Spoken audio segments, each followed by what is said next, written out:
A shocking triple murder in the college town of Chapel Hill, North Carolina. All three victims were Muslim. CAIR says the latest threat came today in a call to their offices with the caller claiming they would kill their, quote, terrorist friends. And in recent weeks, a school, a mosque, even an innocent woman driving on the road have become targets of vicious threats. This religion teaches that women should be raped for showing their face. A Sikh American was brutally assaulted on a street outside Chicago earlier this week.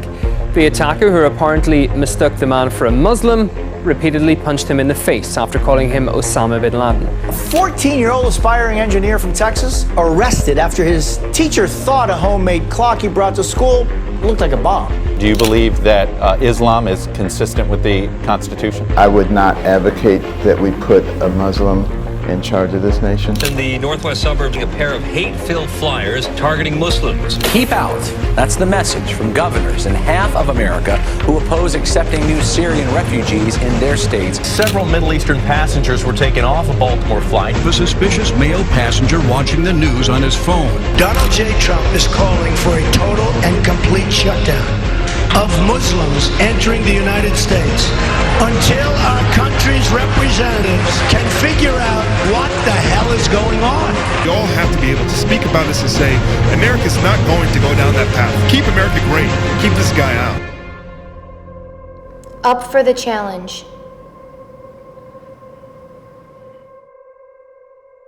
The executive director of Chicago's Council on American Islamic Relations says our founding fathers would probably say, how about maintaining the Constitution? And in this country, we don't outlaw religion or races, just criminal activity. Donald Trump is just sort of the tip of the iceberg, and that there's a larger problem in this country, and that is the conflating Islam with terrorism, conflating terrorism with Islam, and not being able to understand that Islam is a faith practiced by 1.6 billion people peacefully, and that ISIS and Al-Qaeda are groups that are essentially cults that are aberrational, not within the normative mainstream, but in the radical fringe that most Muslims around the world condemn and are victims of. I have to go into a room, I have to be confident about myself. I put myself to a higher standard because I know whatever I do, I'm going to be judged as Muslim and it's going to reflect on my religion.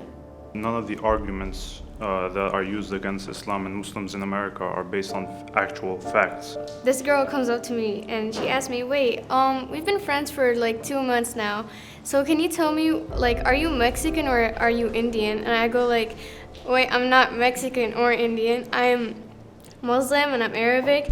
And she goes like, wait, you're Muslim? Okay, no, you know what, I'm not gonna talk to you anymore. A lot of people say, like, you're Muslim. It doesn't have to be one certain country or skin tone, which means that Islam can be all over the whole entire world. I fear that the future for us Muslims will probably just get worse.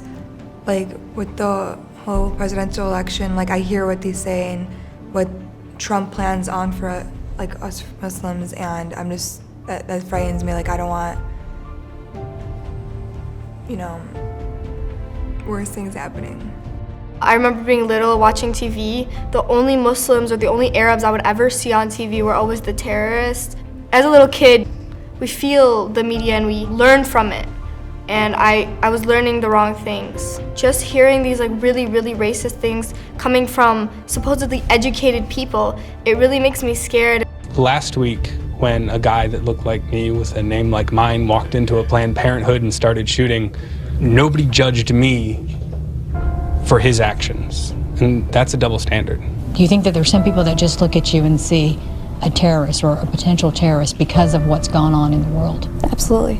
What is that like, living like that, day in and day out?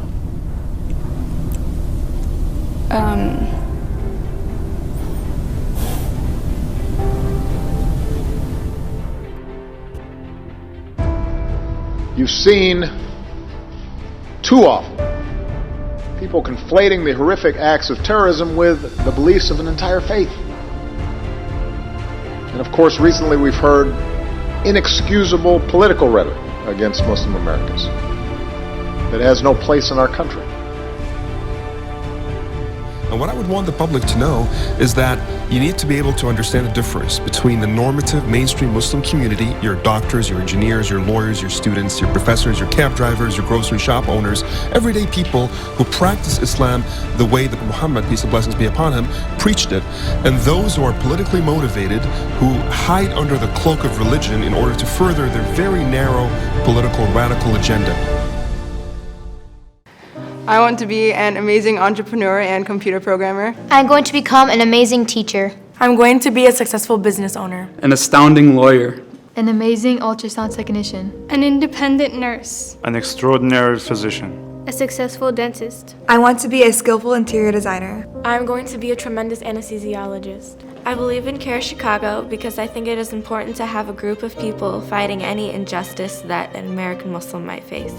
People can have like a new outlook on Islam, because right now like the media sees Islam as such a bad thing, and with CAIR-Chicago they can actually learn more about Islam and its peaceful ways. We all need a legal platform that would stand up for the rights of a minority that is looked down upon in the media. I believe in CAIR-Chicago because it represents me.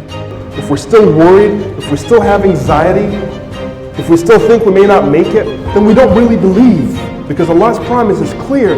Believe, understand, and you will be secure. Your heart will be secure. You will no longer fear. You will go out there. You will take on anybody in the proper way possible. One person can make a huge difference. A community can make endless differences. We have to get out of the bubble. We have to engage in interfaith. Be the one to influence how they think of who you are. Be who you are.